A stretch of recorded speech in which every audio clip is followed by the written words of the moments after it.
Welcome to this Zentangle Quickie. My name is Heather Hartwick Gladden. I'm a Certified Zentangle Teacher.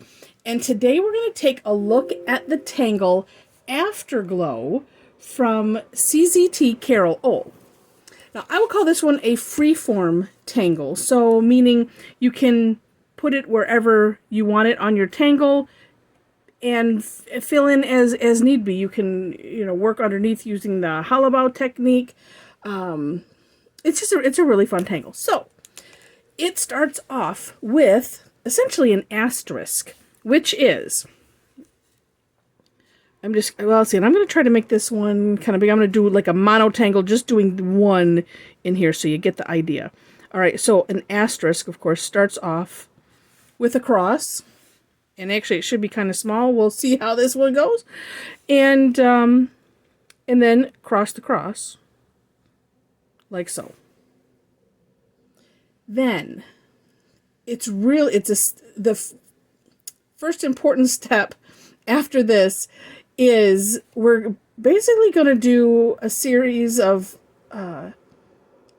straight lines, but they're going to meet in the middle. So we're kind of make V's. So picking anywhere, and I like to do a straight line from one side, a straight line from the other side, like so. And we're just going to go around and do this. I kind of try to aim for the middle, and I have found it helpful to make these lines kind of deep, and you'll see as you go. And also, you know what? It's something that you can play with. Make myself go a little bit slower. This one also, just like my asterisk is kind of was a little bit uneven, and that is perfectly okay in this tangle. It kind of helps with it. I don't know if I would call it whimsical necessarily, because some of them have a lot of whimsy. This one is just very forgiving in the end result. All right, so here we go. Then after this, it's pretty much just aura-ing until you want to stop. But we're aura-ing all of this outer line. So we've basically made, I guess you could kind of call it a zigzag, sort of, around that center. And so what I'm going to do is just kind of carefully pick a place to start. And then I'm going from the center out, because one of the challenges that I've had personally is when I'm aura-ing straight lines, but especially like this where we've got all these corners, it's more these pointed corners. And in the past, I just I wasn't getting that aura down, and I feel like I need to. Well, that one went a little extra, but that's okay. To have it go a little bit. I'm looking at this going, this just looks really sloppy. But you know what? In the end, so take a picture now, because you might be thinking the same thing, like, Heather, what's wrong with you? That looks horrible. But we all know there's no such thing as a mistake in Zentangle, and what we say in our head is like, yeah, but just wait till the end. It's all gonna be amazing at the end. All right, so. Again, so there's an aura all the way around. So what I was getting at, because I'm looking at my at what I've done in the screen of my camera, my phone here, and I'm like, well, that just looks. That's all right. And this is me talking to myself. It's all right. It's all right. Nope, we are not starting over. Nope. This is one take. That's it. Well, except for the beginning, because sometimes I mispronounce things or I get tongue-tied, and that's the only place. But when we get to the tangling, that's it. So again, I found that I had to aura a little bit extra. So when we aura, we're essentially outlining. And again, so it's like, here's this line. And what I would do is I would kind of stop just like this same distance away from the tip. And it just wasn't working, and I would end up, it was just frustrating.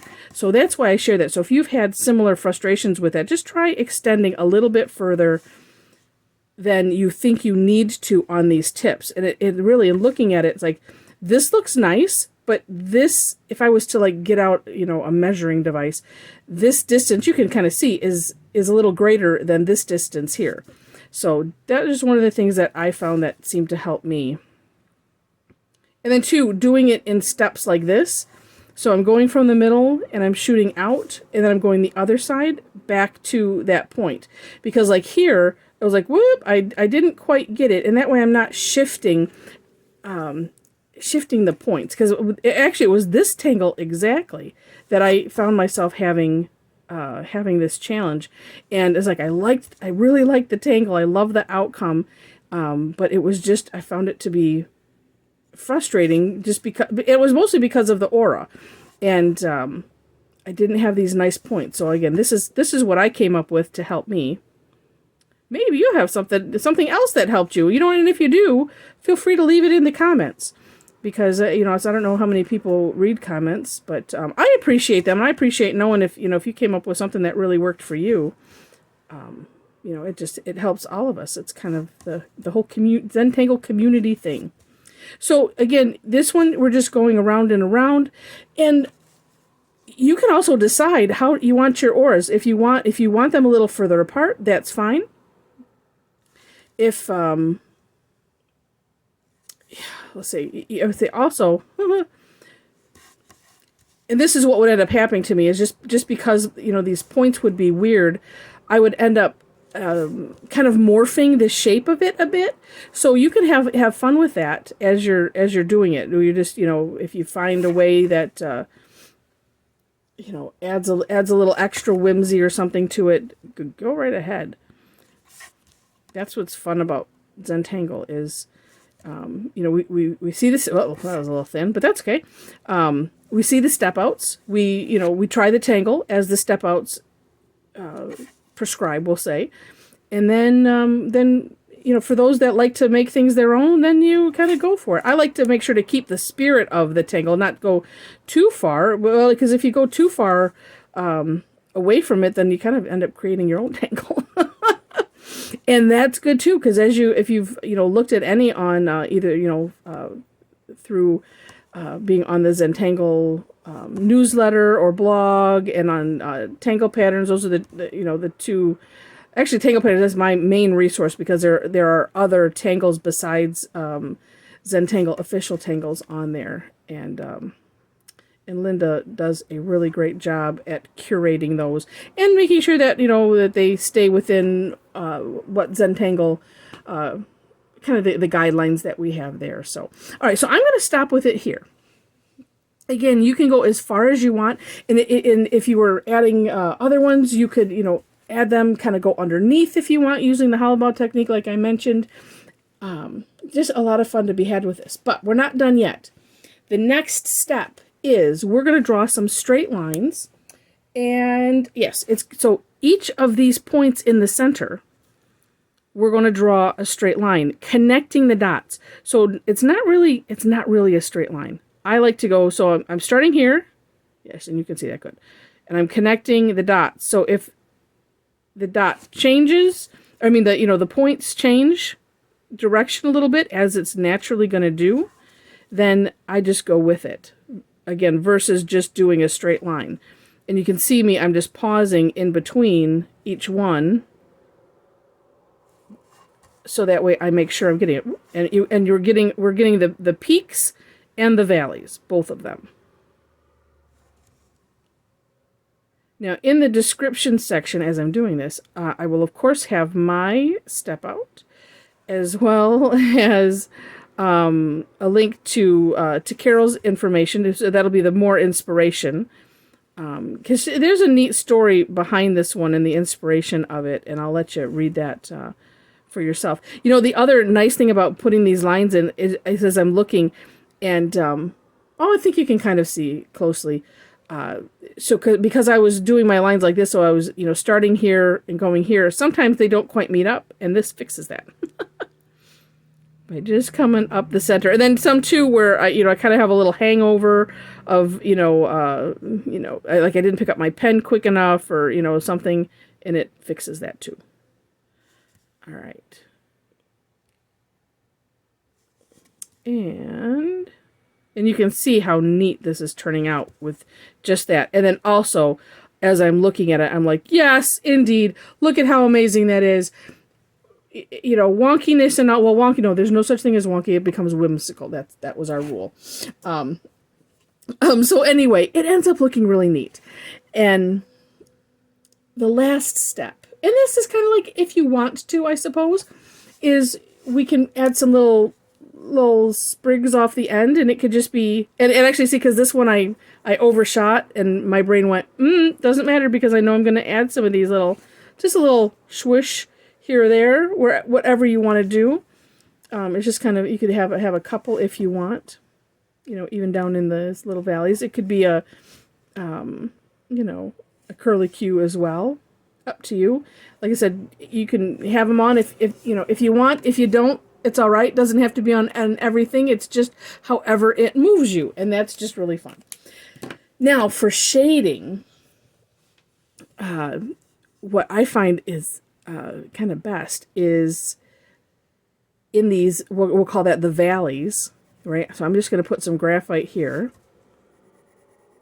Well, you know, it honestly, it could go either way. This is the way that oh, look I forgot one. Ah!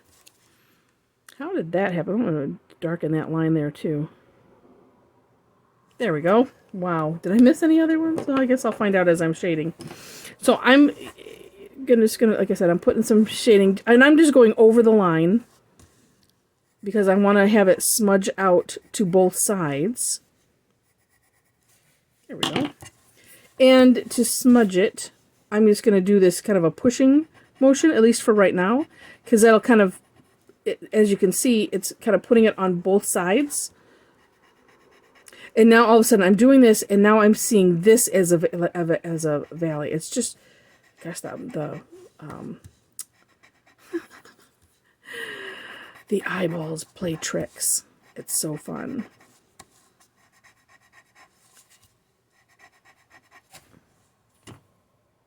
And isn't that neat?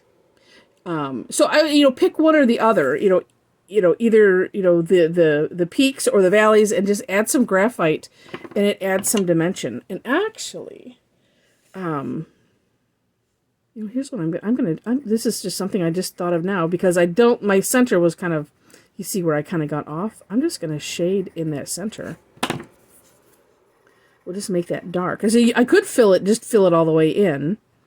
And I think, you know, doing it again, I kind of made that big. I was thinking I was making it bigger. So this part could be smaller, but you can play with that. So that kind of looks neat.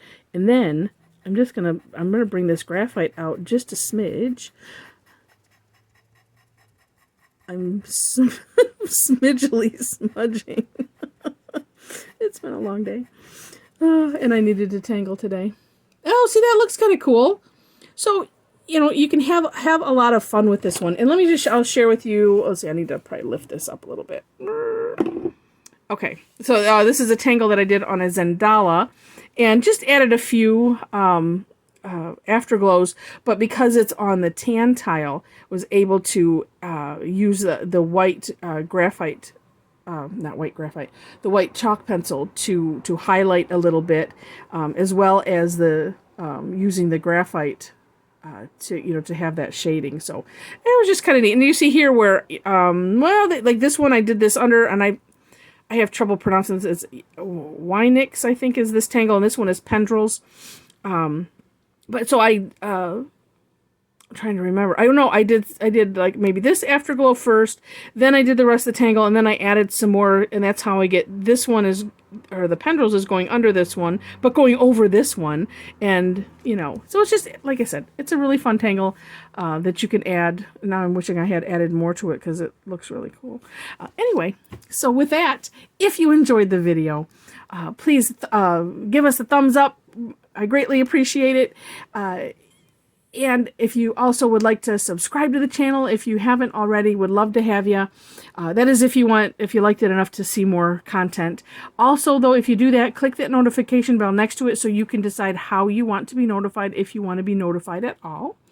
Also in the description section are links to connect with me if you want to. If you want to, come in on Thursdays, I do 2 free sessions where we just I pick a tangle or two that I think we can explore in an hour's time, and those are free classes. I do have some paid ones also, but all of that is on my website and social media and all that. So with that, I wish you happy tangling.